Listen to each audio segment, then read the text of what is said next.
Hoy en nuestro tiempo de entrevista vamos a hablar de algo de lo que seguro que ustedes también están hablando, la subida de la luz, la subida del gasoil, la subida prácticamente de todo lo que está a nuestro alrededor. Para hablar de ello nos acompaña Javier Arriola, secretario general de COE-CEPIME en Guadalajara. Gracias por acompañarnos. Un placer, Rosa, como siempre. Señora Arriola, ¿qué está pasando a nuestro alrededor? Que todo sube, nos van a cobrar últimamente hasta por el aire que respiramos. Pues francamente una situación muy preocupante, y lo primero que quería decirte es sobre todo que pese a la situación lamentable que está ocurriendo quizá en Ucrania, ¿no? Como todos conocemos, no podemos echar la culpa a esta situación, ¿no? Venimos ya de muchos meses de subidas continuadas que a priori tampoco van a parar y con lo cual la situación se torna insostenible, impredecible, no solo para las familias, sino también, como bien sabes, para los empresarios y para el autónomo de nuestra provincia. Hemos tenido muchas oportunidades de hablar a lo largo de los últimos meses, a lo largo de toda la pandemia. Usted ya auguraba que venían tiempos malos para todos. Y yo no sé si escuchar al presidente del Gobierno diciendo precisamente lo que usted acaba de decir, que la culpa de que suba la gasolina y la luz es de Putin y de la guerra de Ucrania, hace ser positivo o hace que todos seamos todavía más negativos todavía. Pues yo no sé si es positivo o negativo, lo que no es cierto. Ese es el problema de esto. Es decir, yo creo que a los ciudadanos en general nos tienen que tratar como adultos, ¿no? Y yo creo que tratar como adultos es abordar el problema como adultos y como responsables, ¿no? Como te decía antes, si nos vamos simplemente al precio del kilovatio, ¿no?, que teníamos, hace un año eran 57 euros el precio del megavatio, perdón. Ahora, bueno, en diciembre estábamos en 300, disparatado, sin ningún tipo de explicación más allá de, bueno, pues de las subidas inherentes en diferentes, bueno, pues derivados incluso del petróleo, de la propia producción, y ahora nos encontramos anteayer con cerca de los 800 euros, ¿no? Es decir, hemos pasado de 57 a 300 sin haber guerra y ahora a 800, ¿no? Es decir, bueno, yo creo que esto, obviamente, pues es más, te diría, es decir, yo creo que analistas económicos de todo tipo están de acuerdo que todavía quizá el efecto de la guerra ni se ha llegado a notar, ni siquiera todavía. No ha dado tiempo, con lo cual yo creo que esto es un grave problema para las familias, para los empresarios. Es decir, lo que no podemos hablar en ningún momento es que a muchos establecimientos de cualquier tipo, me da lo mismo grandes o pequeños, se ha cuadriplicado la factura de la luz. Ahora veremos la del gas, que será la siguiente, por no hablar también del combustible, y es inasumible. Y el problema que volvemos a hablar, ¿no?, quizá de soluciones, de alternativas de energía a futuro. Yo llevo escuchando esto hace 40 años, no veo ninguna solución, y el problema es el futuro, pero mucho más problema es el presente, ¿no? Y ahora mismo no podemos permitir que nuestros empresarios y también nuestros ciudadanos estén pagando 4 veces más por la luz, que es insostenible. Es decir, con lo cual, bueno, yo creo que nos enfrentamos a un grave problema que necesitan medidas urgentes, y esas medidas urgentes sin duda pasan por bajadas de impuestos y acciones eminentemente rápidas, que ya le digo que no pasan por esas simples ayudas que en un momento dado pueden venir. No es suficiente ni será. Precisamente hablando de lo que están pasando nuestros ciudadanos, ayer nos llegaba una denuncia de un particular que nos decía que en un piso de 30 metros cuadrados, en un apartamento, teniendo los radiadores de luz y la vitrocerámica poco más, porque en 30 metros cuadrados tampoco es que quepa mucho más, pagaba 300 euros de luz, sí. Con la que está cayendo y de dónde venimos. Totalmente. Yo te podría decir de ejemplos reales, sin darte nombres, que están pasando pequeños comercios, están pasando, claro, intensivos en luz, porque al final tenemos que tener nuestros escaparates, la hostelería tiene que tener sus cámaras, queremos nuestras Coca-Colas y nuestras cervezas frías, las peluquerías sus secadores. Es decir, que todo no es por capricho, no encendemos las luces por capricho, no es por absolutamente necesidad. Y te podría decir que, bueno, casos concretos, en uno que me quedé impactado de estar pagando 800 euros a pasar a pagar 2.400. He visto la factura, es real, pero yo creo que a todos, si hiciéramos el ejercicio de revisar, que lo hacemos, yo creo que todos, estamos todos en la misma situación. Es decir, es insostenible. Es decir, el mercado no va a aguantar ni siquiera una subida de precios y qué subida vas a hacer para poder imputar esos nuevos costes fijos que tenemos, con lo cual yo creo que nos enfrentamos a un grave problema que necesita medidas urgentes e inmediatas. ¿Se puede hacer algo? Siempre se puede. Es decir, lo que no se puede mirar es para otro lado, ni echar la culpa a otros. Yo creo que lo importante es, ya sabemos, que el combustible, la energía, tiene una parte impositiva del entorno del 50%, empecemos por ahí. ¿Es muy duro para el Gobierno? Sí, pero empecemos por ahí. Te diría el dato que es reciente, ¿no? El Instituto de Estudios Económicos de COE, que tenemos ligado dentro de la patronal. El otro día daba un dato que hablaba que se podía llegar a reducir en un 14% el gasto público sin bajar ni la eficiencia ni la eficacia, y eso supondría un ahorro de 60.000 millones.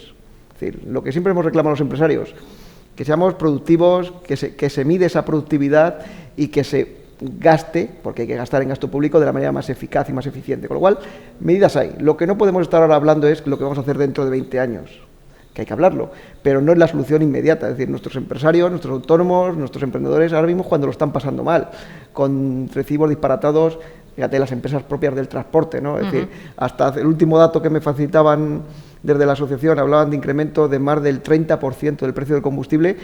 Te hablo de noviembre a noviembre, el último dato que me daban fiable. Es decir, no quiero imaginar ahora ese dato por cuántos puntos habrán sumado a ese incremento. Estamos en unos días en los que empezamos a ver en el propio Guadalajara, ya no hablo de Madrid, no hablo de Barcelona, hablamos de aquí, de Guadalajara, colas tremendamente largas en las gasolineras low cost para poder llenar el depósito de gasolina. Y es que pestañeamos y sube 10 céntimos la gasolina. Yo no sé si hay quien piensa que los gasolineros están haciendo negocio, que esto no se puede evitar que siga subiendo, pero desde luego hay gente que necesita el coche para trabajar. Lamentablemente diría primero, en este caso los gasolineros no están haciendo negocio, seguramente hasta ganarán menos, seguramente porque insisto, toda esa parte, más de un 50% son impuestos. Que hay que recordarlo, es decir, que son impuestos que van directamente a las arcas del Estado. Siempre hemos hablado, ¿no?, de esto de cuando sube el petróleo. Es decir, ahora mismo estamos consumiendo barriles de mucho antes de los de Navidad, es decir, pero bueno, todo sube, el mercado se autorregula y tú decías, ¿no?, dice gasolina low cost, es decir, yo creo que ya no existe low cost, es decir, podrán encontrarlo un poquito más barato, pero pagar el litro de gasolina a 1,80, o lo veremos en breve, que ya esto es como la teoría de la rana, ¿no? Nos van cocinando poco a poco, nos van preparando para esos 2 euros que llegarán. En Guadalajara ya hay gasolineras que tienen la gasolina a 2 euros. A 2 euros, con lo ya cual, se lo puedo decir. Con lo cual, bueno, pues realmente esto igual, pues de aquí a 2 días no nos sonará mal, ya porque asumiremos que el kilovatio pueda rondar el megavatio, perdón, pueda rondar los 1.000 euros, y vamos asumiendo, pero esa asunción que tenemos ahora mismo, estamos asumiendo una serie de costes que es inviable, hace inviable las empresas, pero olvidemos, es decir, hace inviable las familias, es decir, tú antes lo decías, un pequeño piso que pague 300 euros de luz. No hay economía familiar que lo aguante, y por ende, si al final tenemos que pagar 300 euros más de luz, 200 más de gasolina, lo que vamos a hacer es no salir a consumir, no vamos a comprar ropa, no vamos a comprar ocio, no vamos a ir al cine, no vamos a comer en los restaurantes, y esto es una cadena que nos esperan meses muy complicados si no tomamos medidas. Conviene recordar que no partimos de una situación normal, que todavía hay mucha gente que está bajo un ERTE. Aquí más te diría, decir, primero, estamos en una situación que queda todavía mucha gente en ERTE, tenemos un paro todavía elevado, y como a mí siempre me gusta recordar, ante esta situación de que tenemos gente en ERTE, tenemos un paro elevado, pero casualmente, yo lo digo, y me habéis escuchado muchas veces decirlo, siempre me atrevo a decir que no conozco ninguna empresa de Guadalajara que no necesite gente. Esto es complicado de entender. Y yo creo que cuando vamos a establecimientos del tipo que sea, y hostelería, comercio en general, que, vamos, insisto, yo no conozco una sola empresa que no necesite personal, y que tengamos 14.000 parados en Guadalajara y no encontremos personal, yo creo que también son de las cosas que tenemos que hacernos mirar, ¿no? Porque malo es que las empresas no puedan crecer ante esta situación, pero peor es que no podamos contratar aún habiendo tema de paro, con lo cual, lo dijimos hace ya tiempo, tenemos que también hacernos ver esa situación, porque hay un claro desacoplamiento entre las políticas sociales y de empleo que tendremos que mirar, y no dejar para dentro de 20 años, sino mañana. ¿Desde las patronales se puede hacer algo para instar al Gobierno a que tome medidas?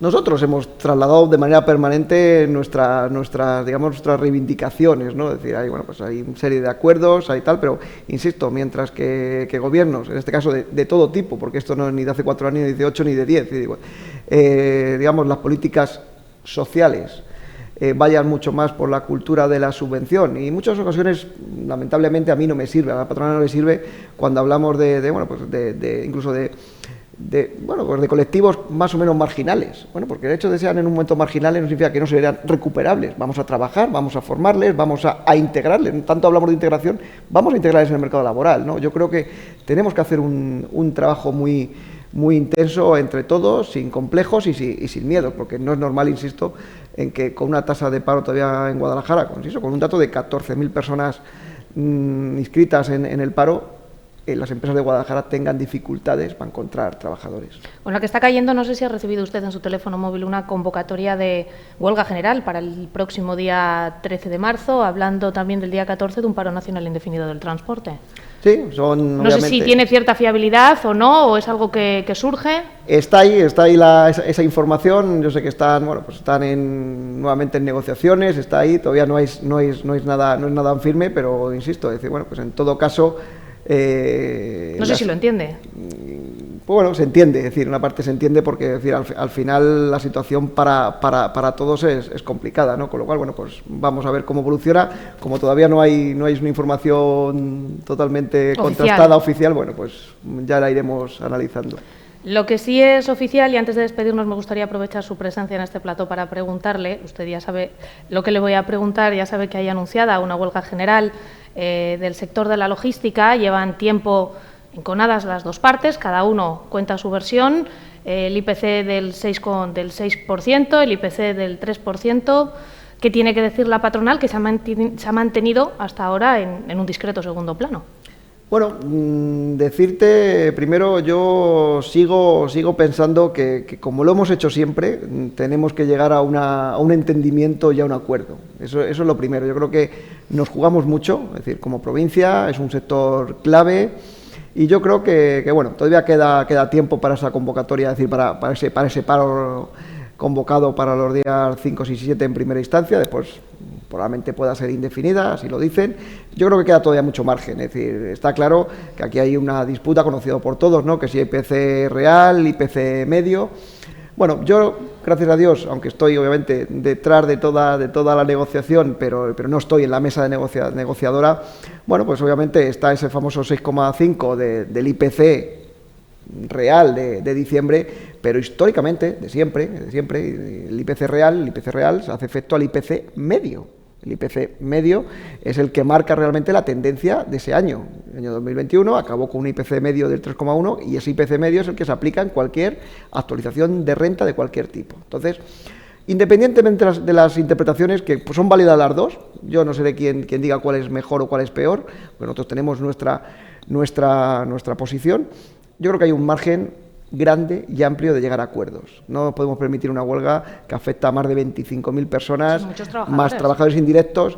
Incluso te diría que hasta los efectos económicos para empresas y para trabajadores podrían ser muy perversos en ambos casos. Yo creo que en este caso patronales, sindicatos, tenemos la obligación de llegar a un acuerdo, de sentarnos.